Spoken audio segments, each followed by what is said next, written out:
سلامتی ہے ان آنکھوں پہ جو ہدایت پہ نظریں جمائے بیٹھی ہیں، سلامتی ان کانوں پہ جو ذکر خیر کے منتظر رہتے ہیں، سلامتی ان قدموں پہ جو ہدایت کی راہ پہ گامزن ہیں۔ السلام علیکم ورحمۃ اللہ وبرکاتہ۔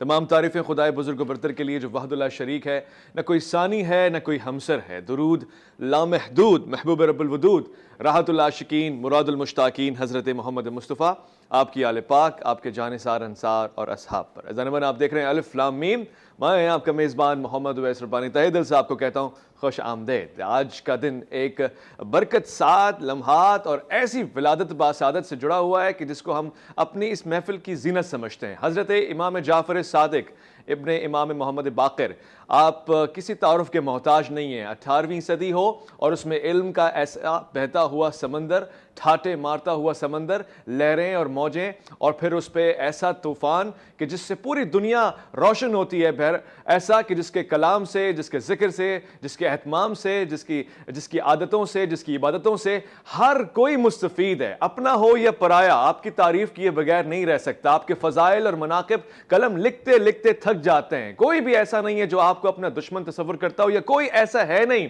جس نے آپ سے زخم کھایا ہو، بلکہ سوائے باطل کے ہر شخص نے آپ سے فائدہ اٹھایا ہے، ہر شخص نے آپ سے علم حاصل کیا ہے، اور جتنا بھی علم ہے جہاں جہاں پھیلا ہوا ہے، جس کیفیت میں، جس نوعیت میں، جس زاویے میں، جس ظرفیت میں ہے، یہ آپ کے تو فعل ہے۔ اور کیوں نہ ہو، کیونکہ آپ نے جس دروازے سے اٹھایا اس کو مدینۃ العلم کا باب کہتے ہیں، دروازہ کہتے ہیں۔ آپ اس کی نسل ہیں، اور آپ تو اس نسل میں سے ہیں کہ تیری نسل پاک میں ہے بچہ نور کا۔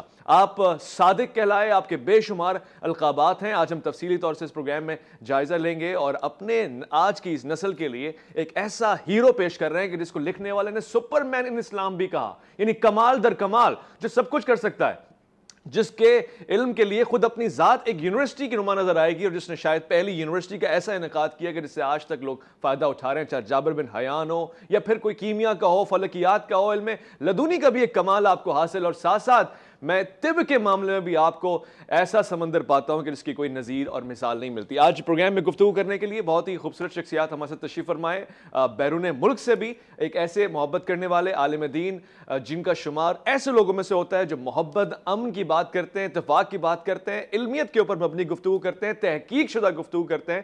میں علامہ کمیل مہدی صاحب کو السلام علیکم ورحمۃ اللہ کہنا چاہتا ہوں۔ وعلیکم السلام ورحمۃ اللہ وبرکاتہ، بہت شکریہ۔ جشن ولادت ہے اور جناب امام جعفر صادق آپ پہ ہمارا سلام ہو۔ آج اس گفتگو کو حسین بنانے کے لیے بہت دور سے آئے ہوئے، یعنی پاکستان کے خوبصورت شہر سے تعلق رکھنے والے، اس سے پہلے بھی رمضان نشریات عرفان رمضان کا حصہ رہے، مفتی وسیم الحسن شاہ صاحب، السلام علیکم ورحمۃ اللہ۔ وعلیکم السلام ورحمۃ اللہ وبرکاتہ۔ آج گفتگو بہت حسین ہوگی۔ کس شخصیت کا آج ذکر کرنے ہم بیٹھے ہیں؟ کیا آپ کا شجرہ نسب ہے؟ کون ہے؟ آپ کے مناقب کیا ہیں؟ آپ کے فضائل کیا ہیں؟ بسم اللہ الرحمن الرحیم، اللہم صلی علی سیدنا و مولانا محمد وعلی آل سیدنا و مولانا محمد مبارک وسلم۔ آج الحمدللہ ہم اس شخصیت کا ذکر خیر کرنے بیٹھے ہیں جی کہ یہ وہ شجرہ طیبہ ہے کہ جس فرد کو بھی دیکھیں آپ کو وہ کمالات کا اور فضائل کا اور مناقب کا مجسمہ نظر آئے۔ واہ واہ واہ، سبحان اللہ۔ اور جنہوں نے اس در سے فیض پایا اور علم کی خیرات حاصل کی کہ آقائے نامدار امام الانبیاء سرور کونین نے فرمایا انا مدینۃ العلم وعلی بابہا، کہ میں علم کا شہر ہوں اور علی اس کا دروازہ ہے۔ بے شک بے شک۔ حضرت امام حسن بصری رضی اللہ تعالیٰ عنہ کو ایک مسئلے میں مشکل پیش آئی۔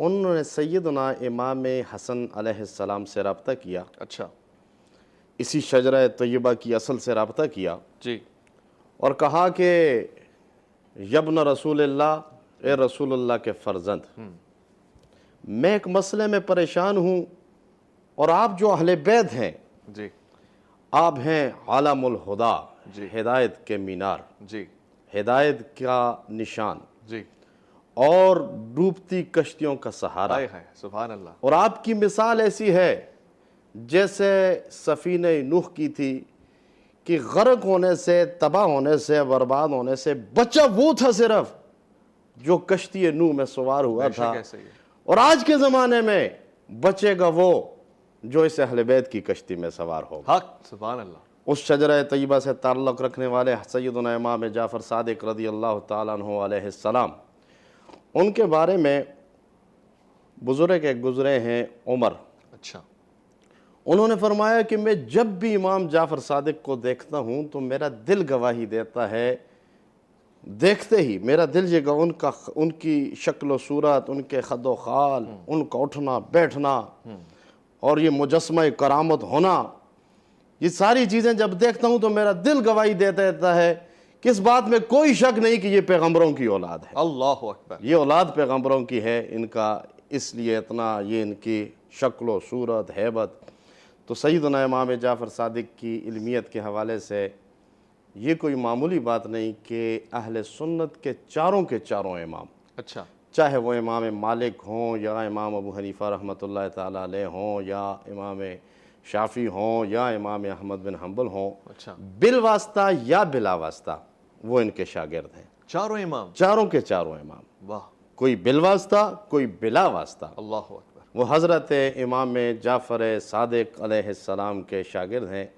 اور امام ابو حنیفہ کی اگر آپ بات کریں، جی، حضرت امام ابو حنیفہ نعمان ابن ثابت، وہ کہتے ہیں کہ میں نے حضرت امام جعفر صادق سے بڑھ کر کسی کو صاحب علم نہیں پایا، اللہ اکبر، اور 2 سال جب حضرت امام جعفر صادق کی انہوں نے خدمت کی اور ان کی خدمت میں رہے، اکتساب فیض کیا، اکتساب علم حاصل، اکتساب علم کیا، پھر اس کے بعد انہوں نے فرمایا لولا السنتان لہلک النعمان، اگر یہ 2 سال جو حضرت امام جعفر صادق کی خدمت میں گزارے میری زندگی میں، اگر یہ نہ ہوتے تو نعمان ہلاک ہو جاتا، ابو حنیفہ ہلاک ہو جاتا۔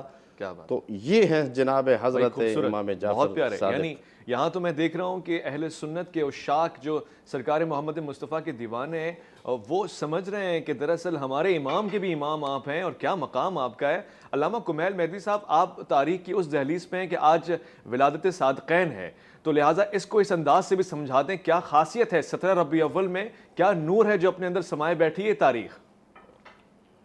سبحان اللہ، بسم اللہ الرحمن الرحیم۔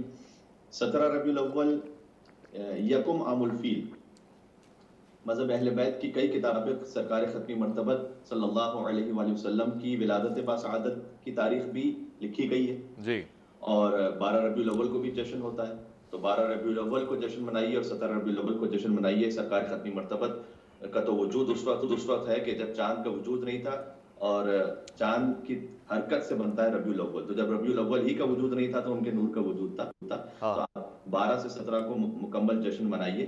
اور سید اسلمہ فی الوجود ہے، سر اللہ فی کل موجود ہے، نقطۃ دائرۃ الوجود ہے، وہ لواء الحمد والمقام المحمود ہے، اور انہی کے فرزند فاضل آل محمد جعفر علیہ السلام کہ 17 ربیع الاول ہی کی تاریخ ہے سن 83 ہجری کی مبارک تاریخ تھی کہ جب رئیس و فقیہ مذہب، نور مکہ و منا، عالم آل محمد، صاحب علم لدنی، وارث علم الرسول، صابر و طاہر و فاضل و کامل، لسان الصدق اور کلمت الحق، ابو عبداللہ جعفر ابن محمد صادق علیہ السلام کی ولادت باسعادت ہوئی ہے۔ اور حضور نبی مکرم اپنی اولاد میں ان کے لیے فرما گئے تھے ایک جملہ کہ من احب ان یلقى اللہ وکتابہ بیمینہ فلیتوالى جعفر ابن محمد الصادق، جو چاہتا ہے اللہ عز و جل سے میدان محشر میں ایسے ملاقات کرے کہ اس کا نامہ اعمال اس کے دائیں ہاتھ میں دیا جائے، تو اسے چاہیے کہ جعفر صادق کی محبت کو لے کر خدا کی بارگاہ میں پہنچے۔ اللہ اکبر، یہ حضور کا فرمان دیشان آپ کو متعدد کتابوں میں مل جائے گا۔ سورہ آراف میں اللہ سبحانہ وتعالیٰ نے ایک تو ہے کہ یا ایھا الذین آمنوا اتقوا اللہ وکونوا مع الصادقین، اے ایمان والو تقوی اختیار کرو اور صادقین کے ساتھ ہو جاؤ۔ جی، تو صادقین آپ اس میں بامسمہ ہے، آپ خود صادق ہیں، جیسے کہنا چاہیے کہ ربیع الاول کا مہینہ وہ صداقت کو راس آ گیا، نبی صادق بھی اسی مہینے میں آئے ہیں اور امام صادق بھی اسی مہینے میں تشریف لائے ہیں۔ تو جو جان کے دشمن تھے مشرکین مکہ، وہ بھی حضور کو صادق اور امین کہتے تھے۔ اسی طریقے سے جو ملوکیتوں کا سلسلہ تھا، بنی امیہ اور بنی عباس، یہ امام جعفر کو امام صادق کہتے تھے۔ تو حضور کا لقب بھی صادق اور امام جعفر صادق علیہ السلام ان کا بھی لقب صادق ہے، نام جو ہے وہ جعفر ہے، اور جعفر ان کا نام اس لیے رکھا گیا کہ امام باقر علیہ السلام ان کے جو والد، ان سے کسی نے پوچھا کہ آپ نے اپنے فرزند کا نام جعفر کیوں رکھا؟ تو امام نے فرمایا کہ جعفر جنت میں ایک نہر کا نام ہے، اور اس نہر کے جنت میں جو نہر ہے، جنت خلقی ہوئی ہے محمد اور آل محمد علیہ السلام کے صدقے میں، تو اس نہر پر امام جعفر صادق علیہ السلام کا نام رکھا گیا، اور اس نہر کا ذائقہ شیرین ہے اتنا کہ جو چکھے گا فقط اس ذائقے کو وہی کہ جو حب اہل بیت اطہار علیہ السلام کے ساتھ جنت میں پہنچے گا۔ تو شجرہ جو ابھی آپ ہمارے محترم عالم دین بات فرما رہے تھے، شجرہ طیبہ ہی کی ایک شاخ ہے جعفر صادق، تو اگر آپ مجھے اجازت دیں تو یہ عرض کر دوں کہ جعفر صادق اپنے ناظرین کے لیے، جعفر صادق ابن محمد باقر ابن علی زین العابدین ابن حسین ابن علی، اور یہاں یہ بھی کہہ سکتا ہوں کہ حسین ابن فاطمہ بنت محمد مصطفیٰ صلی اللہ علیہ وآلہ وسلم، ابن عبداللہ ابن عبد المطلب ابن ہاشم ابن عبد مناف ابن قصی ابن کلاب ابن مرہ ابن کعب ابن لؤی ابن غالب ابن فہر ابن مالک ابن نضر ابن کنانہ ابن خزیمہ ابن مدرکہ ابن الیاس ابن مزر ابن نزار ابن معد ابن عدنان ابن ادو ابن حمیسب بن سلامان بن عوس بن بوس بن قوال بن عبی بن عوام بن ناشد بن حدا بن بلداز بن تدلا بن تابق بن جاحم بن ناحج بن ماخی بن عیز بن عیفسی بن ابقر بن عبید بن دعا بن حمدان بن سنبر بن یسرب بن نحزن بن یلجن بن عروہ بن عیزی بن دیشان بن عیسر بن اخنات بن ابہاب بن مقسی بن ناحد بن زار بن شمی بن مزی بن عوس بن عرام بن قیدار بن اسماعیل علیہ السلام بن ابراہیم علیہ السلام بن طارق بن ناہور بن شروق بن ارغو بن فالق بن عبر بن عابر بن کینان بن شالح بن ارفقشاس بن سام بن نوح علیہ السلام بن لامک بن متشاہر بن اخنو بن یارد بن محلہیل بن کینان بن آنوش بن شیس علیہ السلام بن آدم علیہ السلام۔ اللہ اکبر اللہ اکبر اللہ اکبر، سبحان اللہ سبحان اللہ، اللہم صلی اللہ سیدنا مولانا محمد وآلہ۔ میں علامہ صاحب ایک مختصر سے وقفہ لے رہا ہوں یہاں پہ، کیا آپ نے جو نام پڑھ دیے بیان کر دیا ہے، پورا دن بھی بیٹھ کے درود بھیجتے رہیں تو کم پڑ جائے گا، مگر ایک مختصر سے وقفہ ہے، لوٹ کر آئیں گے، الف لام میم میں آپ کا انتظار ہے۔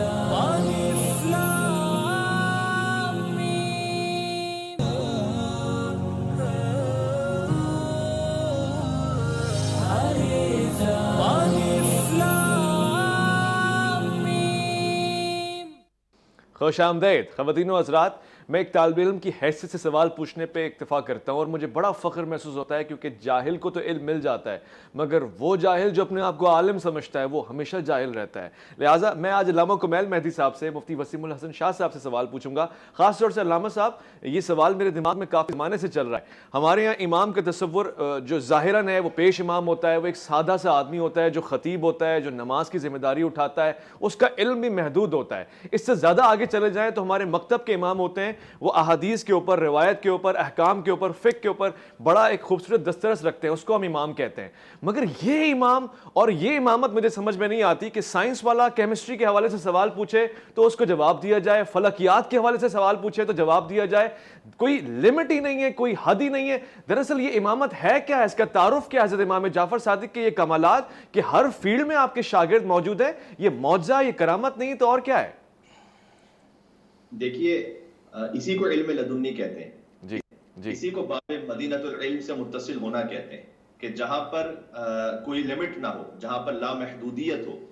کتاب الخصال میں ایک روایت ہے کہ خود مولا جعفر صادق علیہ السلام کہتے تھے کہ اِنَّا لِلَّهِ عَزَّ وَجَلْ 12,000 عالم، اللہ سبحانہ وتعالیٰ نے 12,000 عالم خلق کیے ہیں، کل عالم منہ اکبر من 7 سماوات و 7 اراضین، جن میں سے ہر عالم تمہارے 7 آسمانوں اور 7 زمینوں سے زیادہ بڑا ہے۔ اللہ وَأَنَا الْحُجَّةُ عَلَيْهِمْ، اور میں ان تمام عالمین پر اللہ کی حجت ہوں، یعنی مجھ سے ان تمام عالموں کے بارے میں کچھ پوچھنا چاہو، زمین و آسمان کے بارے میں پوچھنا چاہو، جنت جہنم کے بارے میں پوچھنا چاہو، ملائکہ اور جنات کے بارے میں پوچھنا چاہو، اور انبیاء ما سلف کی تاریخ اور ان کی تعلیمات پوچھنا چاہو، سائنس پوچھنا چاہو، کیمسٹری پوچھنا چاہو، طب پوچھنا چاہو، فقہ پوچھنا چاہو، تو جو ان کے جد علی بن ابی طالب علیہ السلام نے فرمایا تھا کہ سلونی سلونی قبل ان تفقدونی، پوچھ لو قبل اس کے کہ مجھے کھو دو، وہی دعویٰ تھا امام جعفر صادق علیہ السلام کا کہ سلونی سلونی قبل ان تفقدونی۔ لہٰذا امام جعفر صادق علیہ السلام کو وہ امام آپ نہیں کہہ سکتے کہ جس طریقے سے آپ نے وضاحت بھی کی کہ ہم ایک امام کا لفظ کبھی امام جماعت کے لیے بھی استعمال کرتے ہیں، اسی طریقے سے تاریخ میں جو بڑے مقتدر اور بڑے نام گزرے ہیں، امام ابو حنیفہ، امام مالک، امام شافعی، امام احمد ابن حنبل، یہ فقہ کے امام ہیں۔ اس طریقے سے امام فخر الدین رازی وہ تفسیر کے امام ہیں، امام ذہبی وہ حدیث کے امام ہیں۔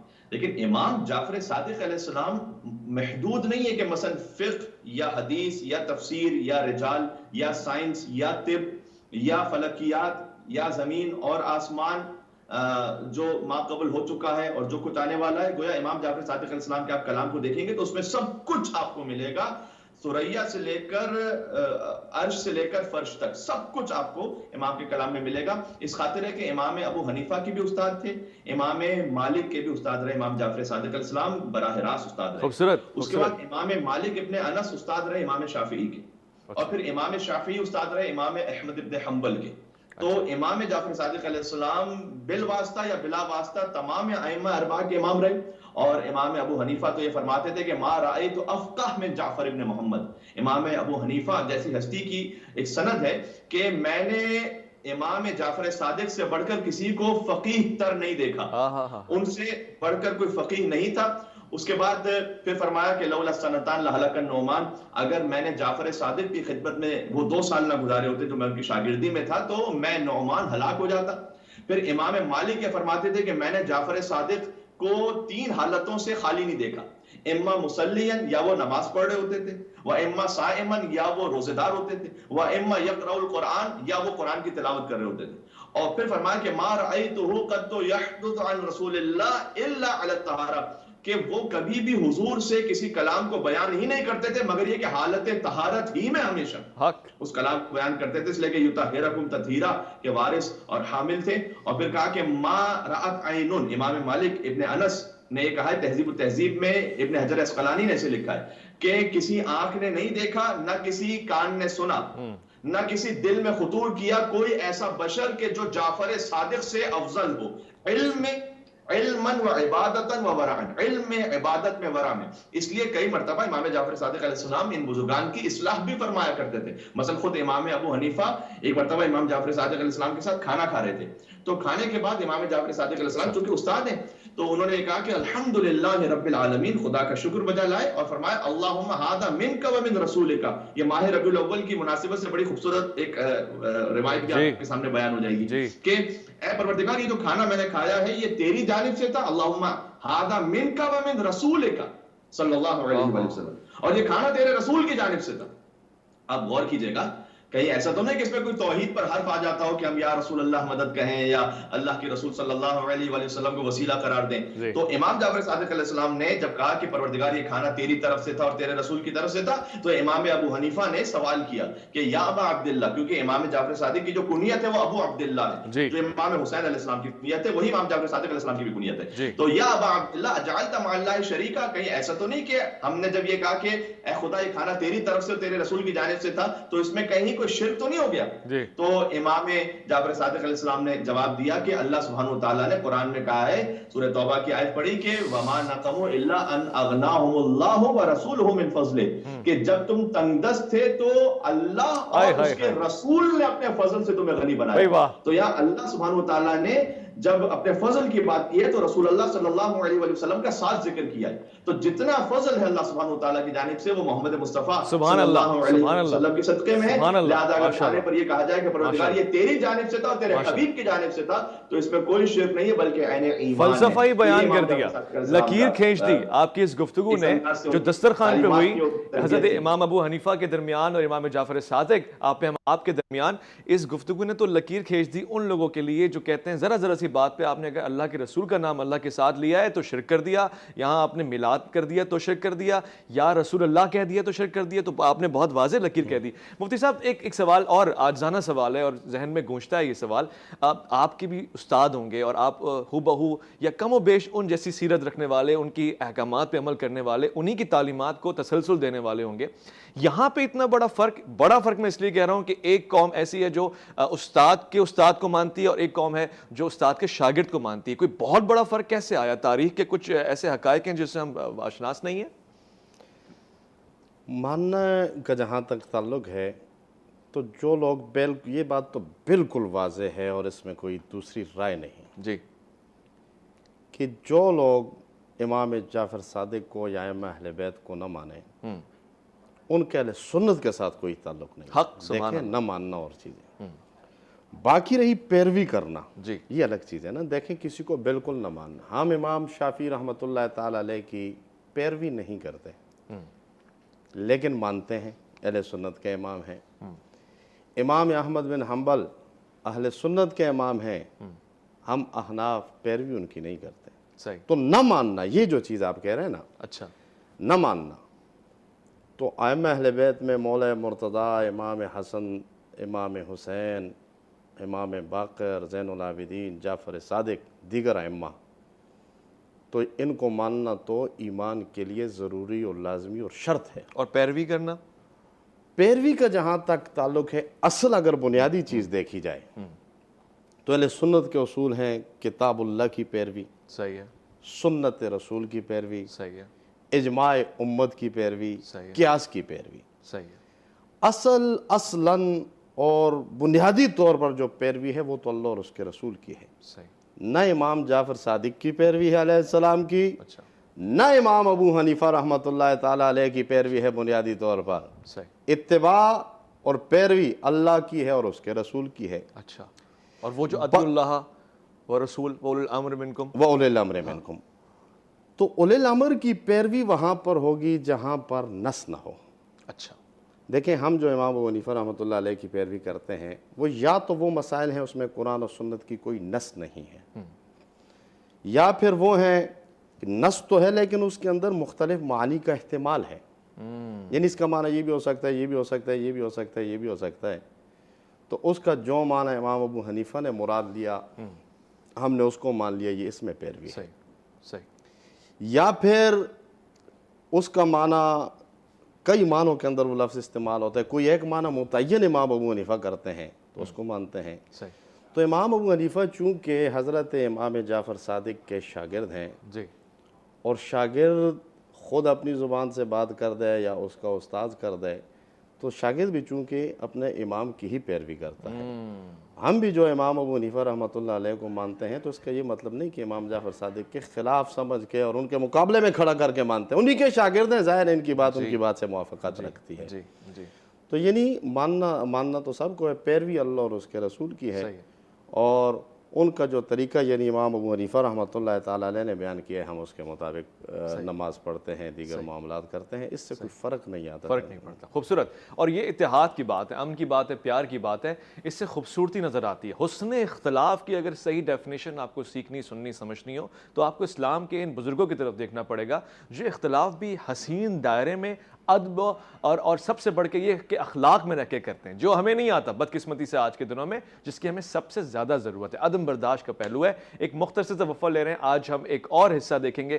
حضرت سیدنا امام جعفر صادق، آپ پہ ہمارا سلام ہو. آپ کی جو خدمات ہیں دین خدا کے لیے، اللہ کے رسول کے لیے، وہ کیا کیا ہیں، کن کن فیلڈز میں ہیں، اور کس طرح سے آپ کی تعلیمات آج بھی جاوداں ہیں، زندہ ہیں اور بہت خوبصورت پیکر میں ہیں. الف لام میم میں آپ کا انتظار رہے گا.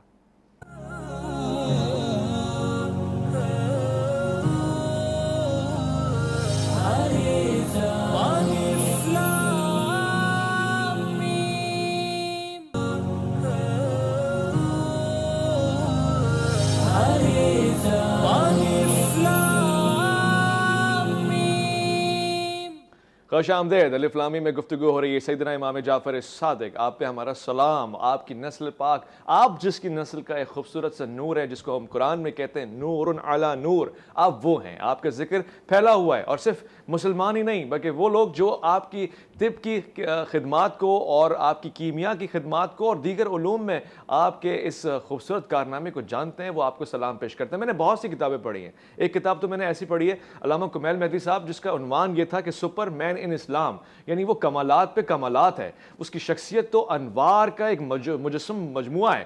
یہ کیا بات ہے کہ آج امت جب بہترین مقام ہے سیکھنے کا تو آپ کے نام سے یونیورسٹیز کیوں نہیں کھولتے؟ ہماری یونیورسٹیز کا نام فلاں فلاں اور ایکس وائی زیڈ ہوتا ہے. اصل میں تو ہماری یونیورسٹیز کا نام جعفر صادق ہونا چاہیے، جابر بن حیان ہونا چاہیے، یا امام ابو حنیفہ ہونا چاہیے.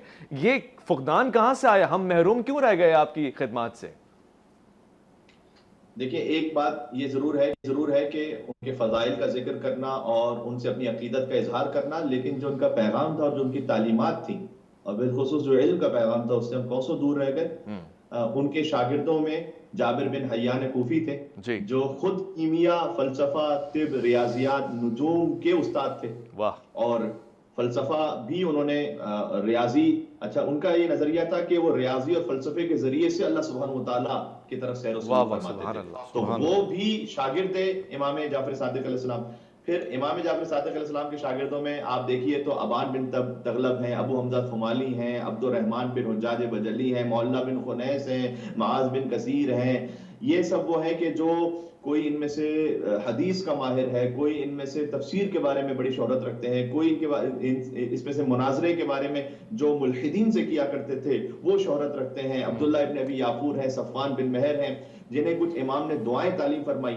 تو اب دیکھیے ایک طرف فلسفہ اور ریاضی، ایک طرف دعائیں، اللہ سبحانہ وتعالیٰ سے آپ نے مناجات کیسے کرنی ہے وہ بھی امام علیہ السلام نے بیان فرمایا۔ بالخصوص رزق کے حوالے سے جو دعا، ہمارے ہو سکتا ہے بہت سارے ناظرین کو یہ فائدہ بھی پہنچ جائے، اس لیے میں کئی دعائیں میں سے ایک عرض کر دوں کہ خود امام جعفر صادق علیہ السلام نے اس طرح سے کہا کہ آپ خدا سے ایسے مانگیں کہ اللہم ان کان رزقی فی السماء فانزلہ۔ اس میں بڑی سائنس بھی موجود ہے اس دعا کے اندر کہ اے پروردگار اگر میرا رزق تو نے آسمانوں میں رکھا ہے تو اسے نازل فرما دے۔ تو کون اس زمانے میں سمجھ سکتا تھا کہ آسمانوں پر بھی کوئی ایسی ایکٹیویٹیز ہو سکتی ہیں جہاں سے رزق حاصل ہوگا۔ ان کی ایک بڑی سادہ سے مثال، خود ایک ایئر لائن ہے، اسپیس ٹیکنالوجی ہے، تو امام نے فرمایا کہ اگر تو نے میرا رزق آسمانوں میں لکھا ہے تو وہاں سے نازل فرما، وَإِن كَانَ فِي الْأَرْضِ فَأَظْهِرْهُ، زمین پر اگر میرا رزق ہے تو اسے ظاہر فرما، وَإِن كَانَ بَعِيدًا فَقَرِّبْهُ، اگر دور ہے تو قریب فرما، وَإِن كَانَ قَرِيبًا فَأَعْطِنِهِ، اور اگر قریب ہے تو مجھے عطا فرما، وَإِن كَانَ قَدْ أَعْطَيْتَنِيهِ، اور اگر تو عطا کر چکا ہے تو فَبَارِكْ لِي فِيهِ، فقط رزق کا مل جانا کافی نہیں، اس میں مجھے برکت بھی عطا فرما،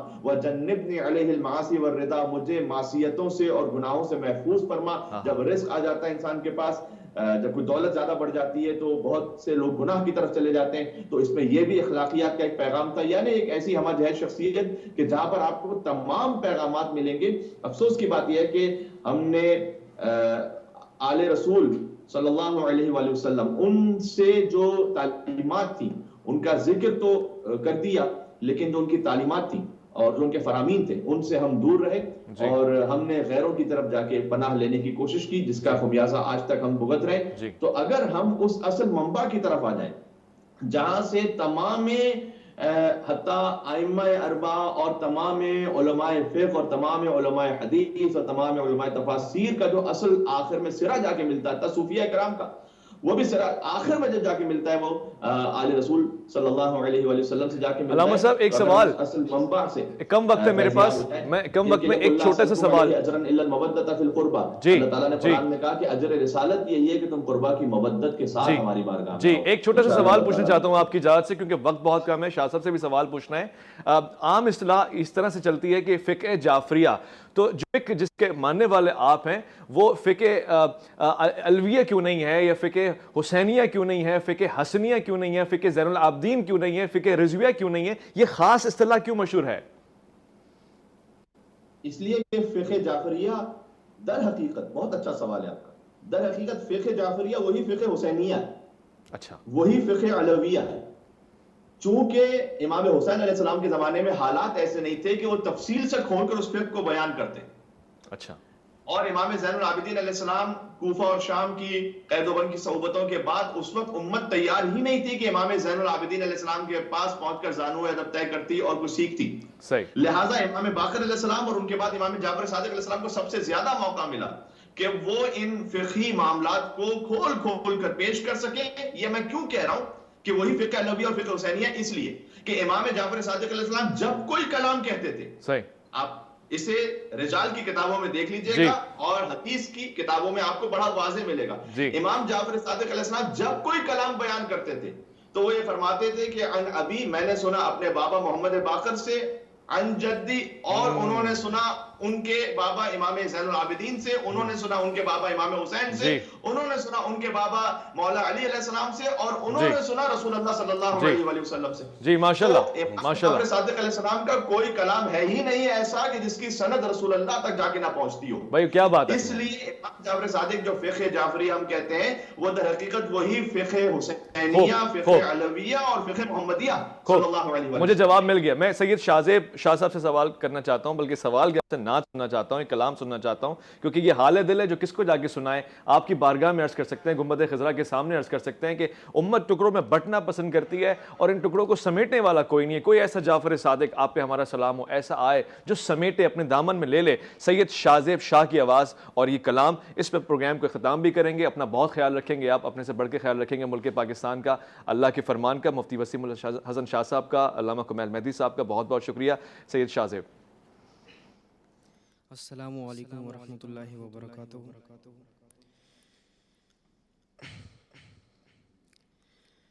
حال دل کس کو سنائے، حال دل کس کو سنائے، آپ کے ہوتے ہوئے حال دل کس کو سنائے، حال دل کس کو سنائے، آپ کے ہوتے ہوئے.